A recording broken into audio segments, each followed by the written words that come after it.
historique, parce qu'au début, c'était pas Timis, c'était Petrotim, qui appartient à un Chinois qui s'appelle Wang Jong-wung. Vous avez dit en chinois, comment on appelle ça? Il dit Wang Jong-wung.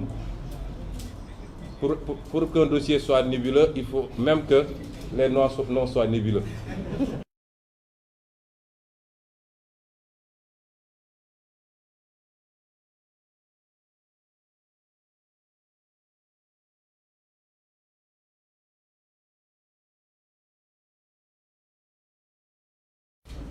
Donc, tout le dossier, de bout en bout, est cousu de fil blanc. Il n'y a plus rien à prouver, messieurs les journalistes.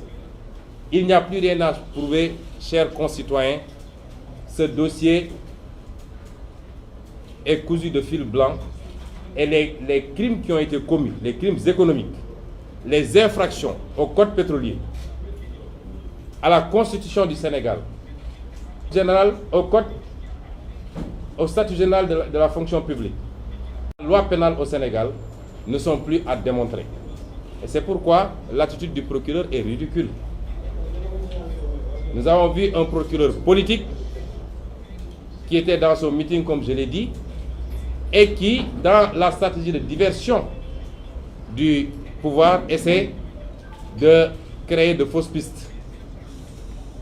Depuis quand on a vu un procureur faire appel à témoins?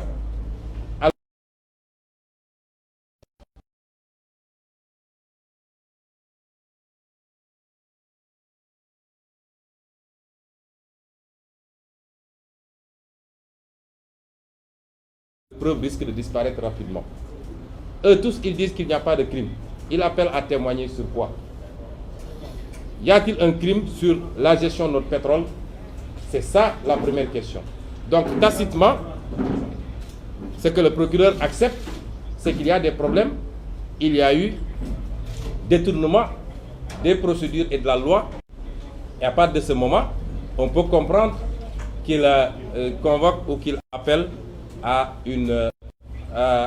qu'il fait appel à témoins, à manifestation de témoins, pour avoir les preuves ou avoir la possibilité d'identifier les auteurs. Mais dans le cas précis, les auteurs ont été identifiés. Il s'agit de Alioune Sall, de Aly Ngouille Ndiaye, de Macky Sall lui-même, et le procureur. Ce qu'il a à faire, indépendamment de l'obstacle que peut constituer l'immunité, ce qu'il devait faire, c'est de convoquer ces gens, de les entendre et les déférer parce qu'ils ont gravement fauté.